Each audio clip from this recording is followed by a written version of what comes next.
Thank you. Brilliant. I really love the talk Professor Stalin gave. Took us to Pluto. I'll bring you back to the Earth. And I also believe that we are actually living in a very exciting time. A time that is defined by rise of machines in a hyper-connected world. Every day we hear that everything is going to be connected. That's very nice. And I believe that within few years time frame, everything that we see in our physical existence will be connected. So, what this connection actually means to us? It will come. That's what happens when everything is connected, right? So, think about it.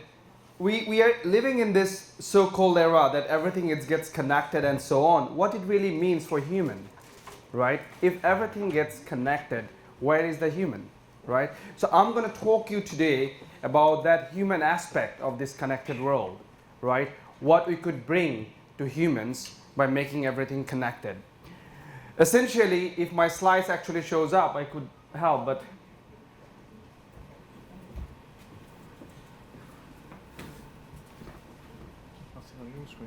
yeah, yeah. All right. Good. So, yeah. So, what I was saying that nearly everything is connected, right? So now really think that if everything gets connected, where is the role of human, right?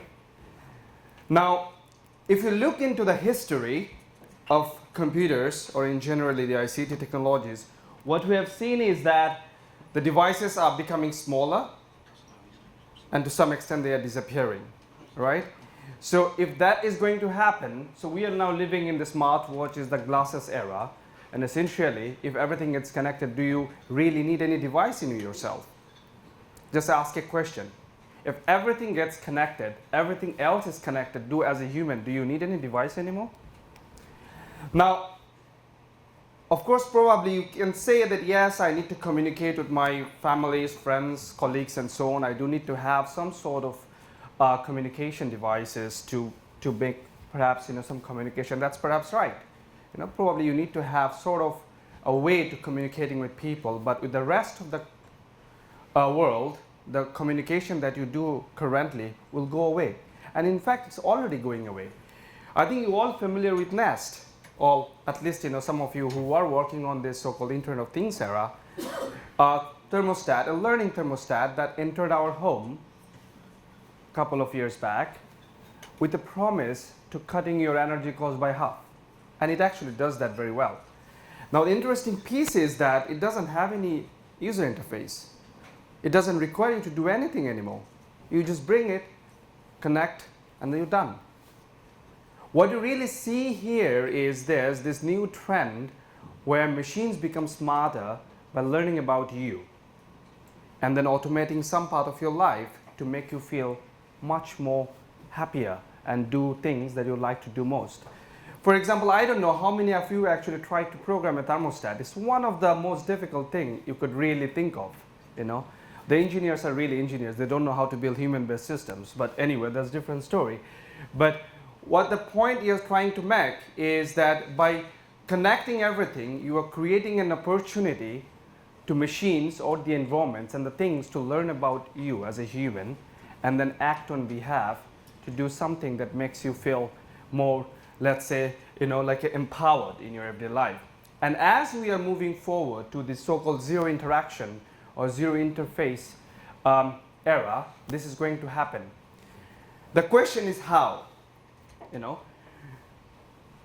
If you are in the field for many years, you know that the so-called smart home, the smart offices, has been a research topic for like the last 30 years, right?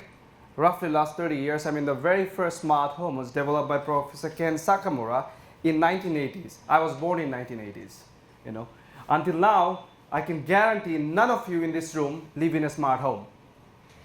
You might have a couple of devices that you call smart in your home, but you don't live in a smart home. All right? And it's not going to happen in the next 20 years either. Why? Simply because of the cost. The cost of building a new infrastructure and the home is not going to happen right away. Okay? So the technology is there, but the limitation of investment and money is actually blocking the road, right? So at Bell Labs, we believe that there is another opportunity, another way of learning about humans and making this sort of automated aspect of your life by leveraging the network. We believe the network is the next big thing. We believe that the network will be the platform where application will run in the future in this connected world and will make things very much seamless. And the exciting part of network is that network is already everywhere. It doesn't matter which part of the world, which corner of the room, which corner of the building, which part of the city you are in a network. Your cellular phone is connected. Most of the big cities these days actually have free Wi-Fi coverage throughout the city, right? And this network is actually knows a lot about you. Well, I will show you today, to some extent, a couple of examples, that what the network actually knows is not only what you think. You can do a lot more with the network, right? But the point I'm trying to make here is network is everywhere. Network is omnipresent. And by leveraging this existing infrastructure that is already there, we could perhaps reach that so-called vision of smart home or the smart offices or the smart cities, so-called the connected world, rather than going from these toy use cases that pops up every other day in the Kickstarter projects, really living it much more, empathic way. Now, one important thing is happening in the networking world, right? So those of you who are basically familiar with the wireless research, wireless community, you know that we are building something like base station of this size, right? So this is Bell Labs innovation, where we build a base station that you can hold in your hand. These things are actually significant achievement. So the reason being, what this really means that now you could deploy base stations anywhere, anytime to expand the capacity or improve the coverage of your network, right? But this also means that this creates opportunity to create sort of like experiences that was not possible before, right? For example, you all know GPS is something that works very well outside, but it doesn't work indoor. Google Maps, everybody uses it, but you can't use it indoor, simply because you don't have the network coverage of that scale inside your homes. But with this kind of network equipment being prepared and being deployed and being ready to actually used by the enterprises and the companies and the supermarkets and the homes, in fact, makes things much more easier for build services based on network. So at Bell Labs, we looked into this horizon of how the future network technologies will redefine the experiences. My particular research group in Antwerp, in Belgium, in Dublin, Ireland, and in Murray Hill, New Jersey, we are looking at the human aspect of this. We are looking at something we call your noise is my signal, meaning that by looking at this network and trying to understand what we can learn about human by looking at these network signals.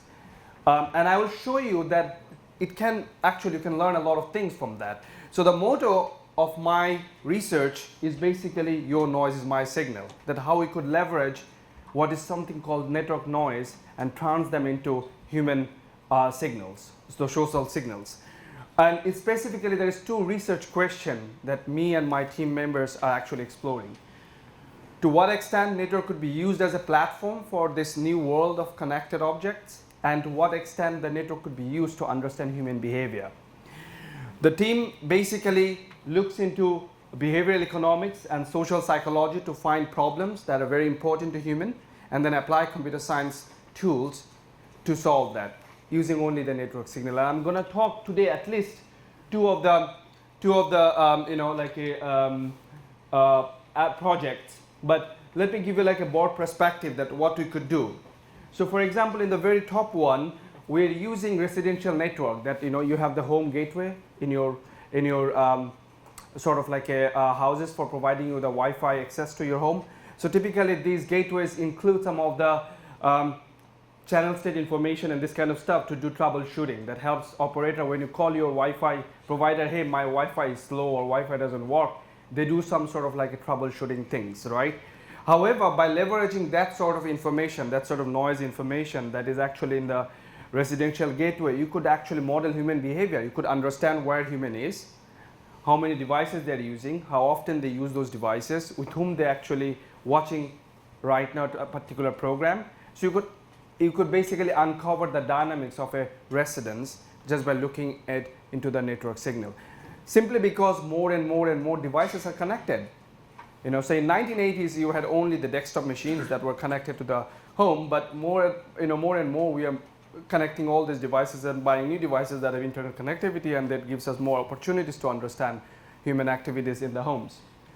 We are modeling the entire city, the spatio-temporal pattern that happens in the city. In fact, you know, like understanding the hotspots that pops up in the city at different hours of the day by just looking into the network signals. Maybe in the next year I'm going to come and tell you something very surprising, that you can actually understand human happiness by looking into the network. I'm going to talk today a little bit about that. But we are working that at a city scale level, how can you actually understand the neighborhood satisfactions or neighborhood happiness by looking into the network signal. The two topics that I'm going to touch upon today slightly is on mobile behavior, that by learning mobile behavior, how we could optimize some sort of like services. I'm going to talk about specific push notifications today. And then I'm going to talk about a very controversial topic, just to make sure that we have a conversation going about quantified enterprise, also using the network as a signal. So let's start. So let's start that how we could use network to do something just more than communication, okay? How we could use network signals to do interesting stuff. So I would like to start with something quite easy to understand, and everybody probably is familiar with this. So everybody has a smartphone, I believe, and everybody uses so-called these push notifications, right? For the last 3-4 years, it is becoming the prominent way of interacting with end users. So your service provider push all these notifications to you that, okay, somebody tweets you, somebody tagged you into Facebook, or BBC sends you the highest, whatever the most popular news right now. Sometimes you receive SMSs from WhatsApp and so on. Now, for mobile devices, that was all right. It was still had in your pockets, and you could do some other way of interacting.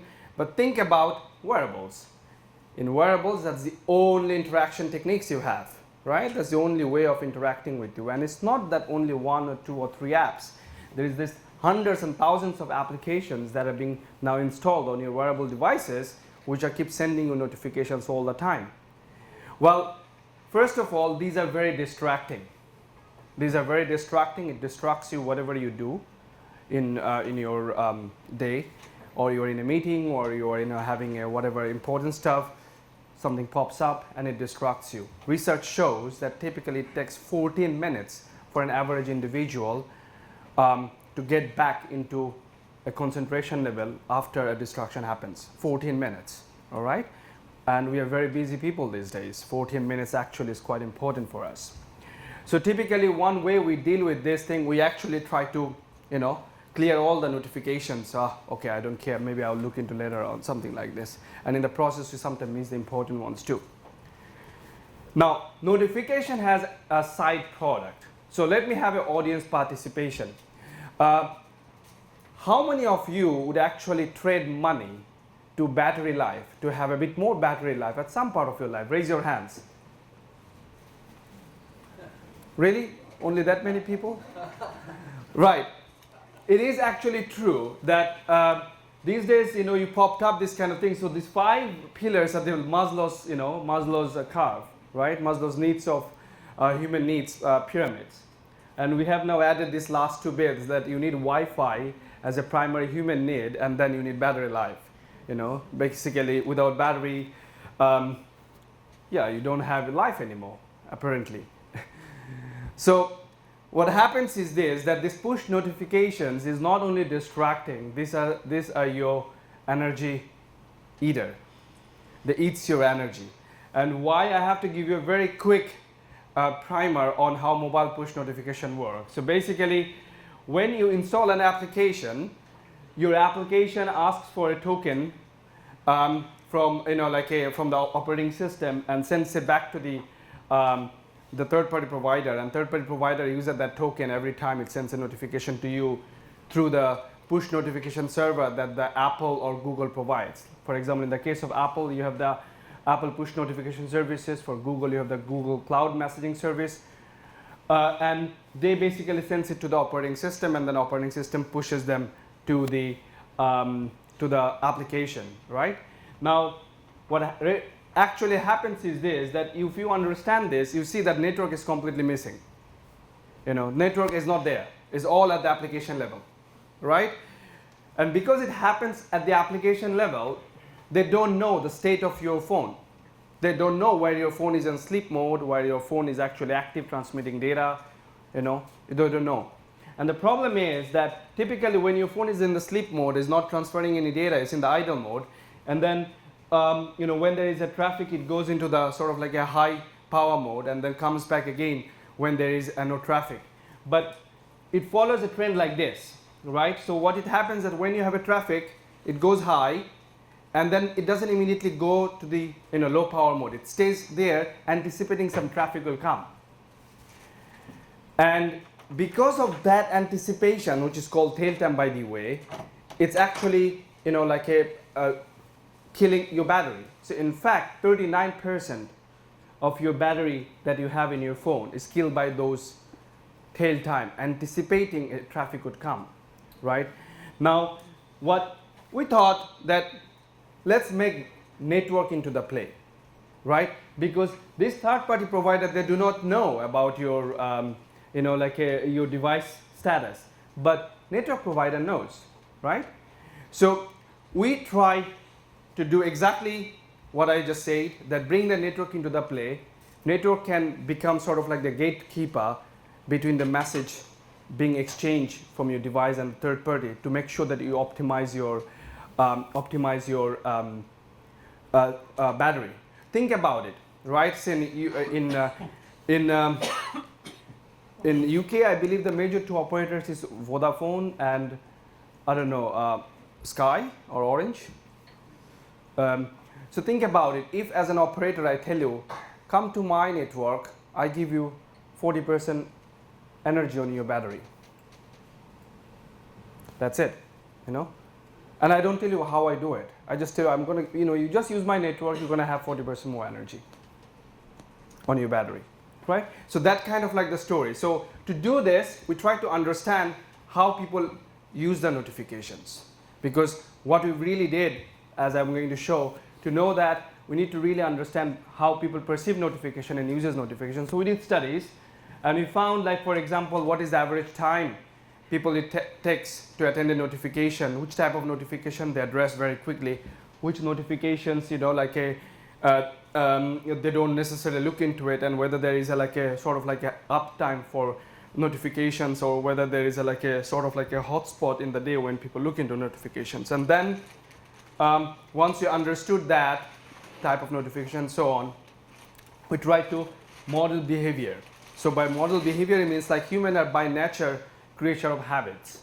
So we basically follow some trend. Although you think you are a very dynamic person, you cannot be predicted, I can tell you I can, or a lot of people can. Well, at least to some extent, right? Maybe not individual, but when you look at group, it's very easy to identify some trends. So what we do is that we look into people's network activities over the day, over the weeks and over the months, and try to find the similar days to predict sort of like what would be your network activity now or tomorrow or today and something like that. And we could actually do pretty well. We could reach up to 80% accuracy for most of the users, and the 75% user, the data set that we use is actually a massive data set that I cannot tell from where we get it, but we have looked into millions of users, and we have actually managed to achieve pretty high accuracy in terms of predicting the network behavior.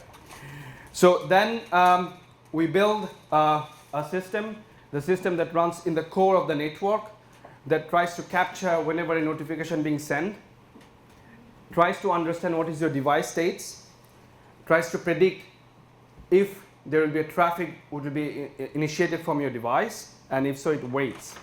It delays the notification by a few minutes, like 2 minutes or 3 minutes or 4 minutes, depending on the study that you perform, depending on the type of the application it is. By delaying the notifications, and piggybacking it with the upcoming traffic, we actually achieve almost like a 20% energy.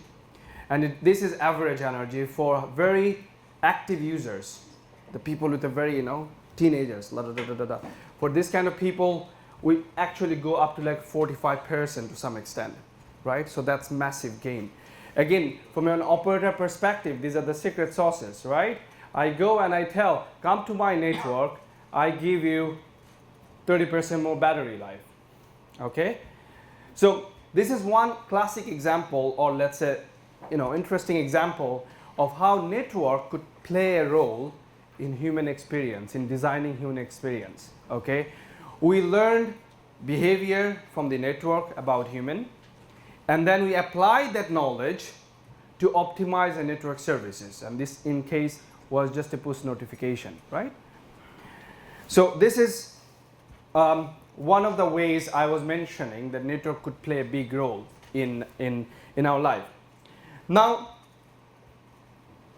change of perspective. Let me talk about something very interesting. This is interesting primarily because this is controversial, and I would like to discuss with you about this, right? So I think most of you here actually work in an enterprise, or hopefully, at some point of your life you were part of an enterprise, right? I'm not talking about the future enterprises because that's another topic that we probably have to discuss. But in the enterprises, there has been this kind of work long ago. For example, this is Andy Hopper's work from 1992, where they put a location infrastructure inside the offices and give people badges to track them, that where people go, right? The idea was to see, whether such services could be accepted in the enterprises and what sort of services you could build on top of that. Of course, it didn't work. Not the technology. Technology was brilliant. It was way ahead than its time, way, way ahead. But people didn't just feel comfortable that they being, looked at. It was kind of like a public surveillances in terms of how people work and how people feel in the workplaces and so on.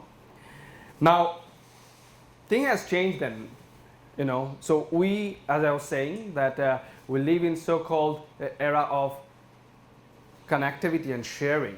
So in 1992, Facebook or Twitter or Instagram didn't exist, and the new generation, they don't know life without sharing, right?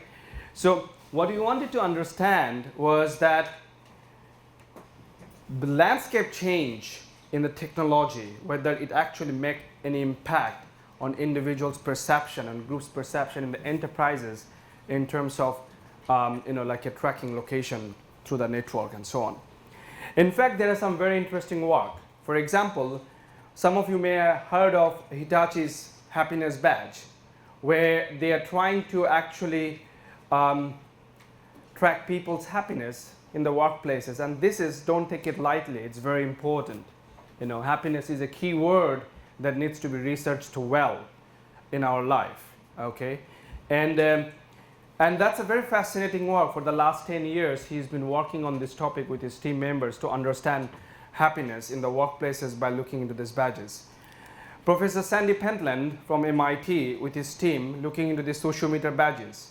For a while, he tried to go into small enterprises and study human behavior in the enterprise by looking into these badges.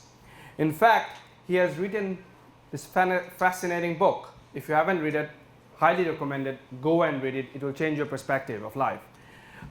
Social Physics, where he really talked about that how spontaneous interaction, informal interaction that happen between individuals in the workplaces can fundamentally change workplace productivity and so on. In his people analytics book, Ben Weber also extended that concept of so-called, like how meta information about human interaction could be used for designing new form of services. And then there is this last book, which is not yet released, the paper version, but you can find it in iPad, or in your the Kindle version, the best places to work, where they also talked about the enterprises and the dynamics that actually exist there, which can be tracked by looking into this face-to-face interaction and so on. For example, Pentland really claimed that a third of your organization's success could be well understood by simply looking into the meta information of people's interaction pattern. How much time I spend with you on the hallway, how much time I spend with him, or you guys spend each other on where, this little tiny pieces of information basically gives you enough hint to understand someone's productivity. You can discover natural leaders. You can discover leaders' data pattern, and based on that, you can actually nurture the future leaders for your companies and for your organizations. And of course, the productivity itself is a good indicator by looking into your interaction patterns and so on. And I talked about happiness today, right? I believe happiness is a big keyword that will drive our research across discipline over the years. And in the enterprises, nobody actually understood this yet, right? I mean, there are work going on, but we haven't understood it yet. So if you understand how the enterprises are evolving, right? So there was a shareholder-driven enterprises, customer-driven enterprises, and Google taught us, look into your employees. So now it's becoming employee-driven enterprises. And when you look into employee-driven enterprises, the happiness of the employees is a very critical factor, right? Because if your employees are happy, things happen naturally. They will actually work without being told because they love their work and they love what they do. It helps for their personal growth, their team's growth, as well as their company's growth itself. There is a nice quote from this lady Blake Morgan where she was really talking about that how happiness is actually related to your ROI, or say the income of your company at the end of the year. Now, besides this, I think we all are familiar with LinkedIn, right? So you know how LinkedIn is transforming the enterprises, how LinkedIn is actually helping us to become better in our professional life. It's simply connection, nothing else. You just connect to people, he connects to you, that's it, right? You basically get into a new job or basically land into the right group simply because you know people. Now, all these things are quite exciting. It's very much understanding how your employees are feeling, how your employees are interacting, how your employees are collaborating, and what you could do about it. Now, the interesting factor is, majority of the companies, so there is this research from Berzin where they were showing that 90% times they could very clearly say the next quarter's income, or at least the expected income. Now, you would ask them about the employees, only 4% of the large companies have some awareness. And from where that awareness comes? Surveys. At the end of the year, they send you a survey, how did you feel? Blah, blah, blah, blah, blah. There is no dialogue going on. So they don't really know. The management, I sit in the management every week. We talk about collaboration. We talk about how people are feeling, why things are not working, and so on, without any data point, without knowing anything about the reality itself. So learning from these things, learning from the past, learning from the impact of happiness, learning from the impact of modeling human behavior, and what Pentland showed us, or what Andy Hopper showed us. At Bell Labs, we put together a project that we call Quantified Enterprise. So the whole idea of this project is to use network to model enterprise behavior at really, really large scale, right? Remember the little box I showed you that you can hold in your hand, the base stations? Think about those boxes everywhere in your enterprises. That gives you an opportunity to look this network way to understand human behavior. And I'm going to show you that how we are doing this simply by looking at the network signal, nothing else, right? And we can basically learn about individuals, learn about the teams, and then when you aggregate them, you learn about the enterprise itself. And as I said, there are massive implications. At first, the very, very, very simple ones or no-brainer is the building managers, right? They will learn a lot more about how the space is used, how different people actually mingle at which part of the building, how often, and so on. This will help them a lot with that. For employees, as I say, that they will have a much better awareness actually how the teams work, and that will help them to basically do better people management and so on, nurture leaders and so on, and actually make the company works better. For individual employees, it really means that they have the opportunity to do personal growth. Just think about LinkedIn in the physical office space. If you're working in an enterprise which has 5,000 employees, connecting people at the physical space actually make a big difference, right? So you can do all these things. Now, the design philosophy for the system is again using network sensing, using network as the key element, and then building on top of that. Now, of course, I know the privacy issue will come, and we would like to discuss this. I will share what we learned and how people feel actually by using this system and tracking their network activities. And because we take these approaches, only the network-based thing, we could do really massive reduction in terms of infrastructure cost, right? Because your network is there for supporting your communication infrastructure, but now we are using the network to understand human behavior, understand how people interact with each other, how people move different places and so on, right? To do this, we use again the Bell Labs indoor localization techniques. Now we have roughly about 2 meters of accuracy with that little boxes and 50x less calibration effort. So that requires some technical discussion. Perhaps we can talk after during the coffee break about how we do these things. But basically the idea is that you could put a lot of small base stations inside your enterprises, and these base stations basically tracking your mobile devices with an assumption that people carry with mobile devices all the time. And by knowing that, we can basically build up on services on top of that. So let me show you 3 interesting pieces, right? For example, simply by looking into location, coming out from your mobile signals, I could detect face-to-face interaction without using camera, audio sensing or anything, just simply using your location signals. How do we do this? If you have location data of an individual, co-location is simply a first order derivative, right? You just find out the 2 people or 3 people or 4 people are together. And then you can apply social science theories. Remember I showed you that how we apply social science, social psychology concepts into our research, right? So in social science, for example, Goffman has showed us that what actually interaction means. There are 2 variables, size of the group and the duration of the group, right? And the formation, the deformation property. By capturing these variables, size, duration, and the formation and deformation, you can basically deduce or infer events like a spontaneous interaction, the 2 person meet in the hallway, 2 person talking, and the 3rd person joins and goes away. Because there is a subtle difference between a spontaneous interaction and a planned interaction. Planned interaction is not necessary for 2 or 3 minutes. Planned interaction is for much longer, right? It is planned in the meeting and so on. But the spontaneous interaction has certain properties, so we leverage those properties to actually get to face-to-face interaction simply using network signals. And once we have that face-to-face interaction, we can build this kind of social network, just like Facebook or like Twitter is building, but here it is based on purely your physical interaction pattern. And once you have that physical interaction pattern, I can go to your personality. I know this is very, very scary, but I can tell you we do this very well. All right? So we can have a discussion, I know, like a nice dialogue after this. So just think about it. By looking into your this affinity graph, I can figure out an individual's personality type, his spatial behavior, his interaction behavior, and so on.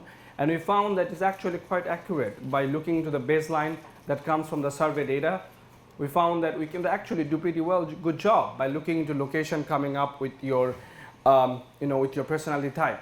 Now, location to happiness. Now, if you have a very accurate location system, that means that you can actually deduce the physical activeness by monitoring the movement of the device itself, right? And clinical psychology has clearly showed us that the physical activeness has a very strong correlation, positive correlations with mental well-being. People feel upset, sad, stressed, and they don't move, right? Your activeness is a very good indicator of how your physical health is or your mental health is.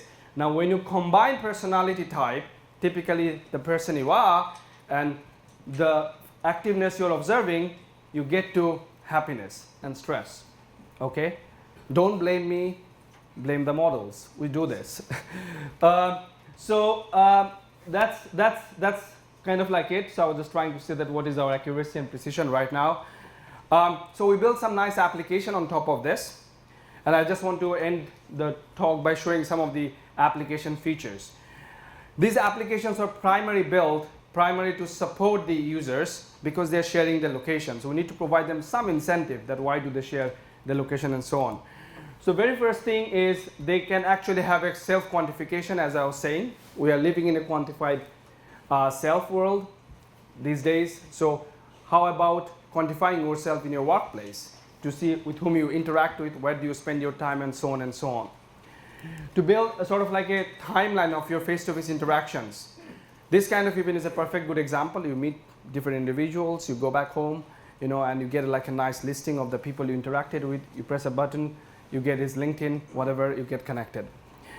The ranking of your collaboration, this doesn't work. So we did studies, we found that this is a horrible thing. People don't like to be compared against their colleagues. But we did that, and I wanted to share some of the results. I wanted to share that when you do build such kind of system or use such kind of system, don't try to rank people. It doesn't work well because you're already doing enough danger to their perception. You can recommend people, recommend opportunities in subtle way. And this is very interesting. This is the killer. People want to improve themselves, really, right? You don't need to tell, you know, you are introvert, go and talk to people. No, right? But you provide them subtle hints that, you know what, Robert is in the next door and he might help you, or, you know, he is a very powerful person for your research, or he's a very well-known in the field. Why don't you go and talk to him? This kind of subtle hint makes people feel more empowered to go and talk. It's nothing to do with the personality type. Yes, you personalize the recommendation based on the personality type so that they don't feel vulnerable. You use that knowledge, but you don't exploit that knowledge, right? So this is a very interesting thing. Then you can build mundane services like, you know, like a colleague, or where is my colleague and blah, blah, blah, where is an empty room and so on. These are simply just features that allows people as a sort of like an incentive to share the location. And then once you know the modeling of the, once you model the happiness of your workplace, you can actually build this kind of very nice mood graph, mood map of your workspaces, that how the people are feeling today, you know. Remember, everything done in the network. Okay, no sensor infrastructure, nothing. That little box in the network, that's it. So we did deployment in our Dublin and in the Antwerp office for about a year. We learned something very fascinating, right? The very first thing is that, yes, privacy seems to be a killer. A lot of people being, you know, like don't feel very, you know, happy about it.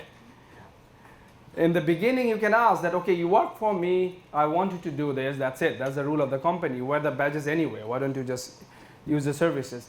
Yeah, but that's not a happy organization, right? That's kind of like enforcing people to do this.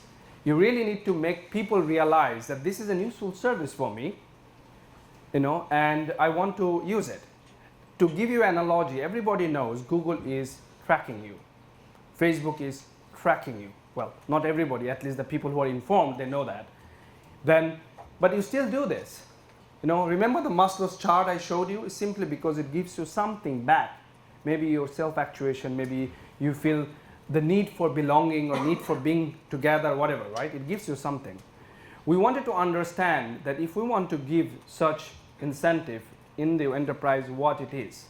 And what we learned is that people will give away their privacy if you bring the relationship into it, you know. So if you know that, you know, like, okay, I'm making myself better, I'm actually increasing my, you know, personal professional relationship, and this tool helps me to basically extend that, people will share the location information, right? We learned that hints, as I was saying, subtle hints, learned personality, personalize the recommendation.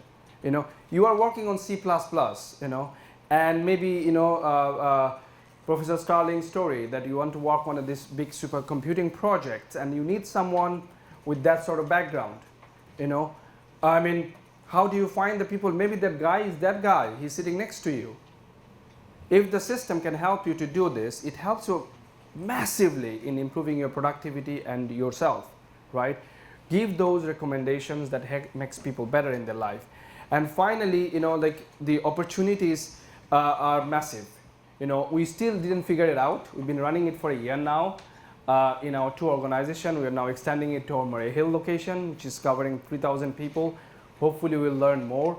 But there are opportunities that I believe and my teams believe, and generally Nobel Labs believes, that enterprise an interesting use case to look into and extend those things. We haven't figured out the happiness bit yet well, but we hope that you know, come next year's, if I come and talk to you guys again, I'll give you very nice interesting results out of our happiness inference. Good, so that was it. I talked some controversial topic. I'll be very happy to take some questions.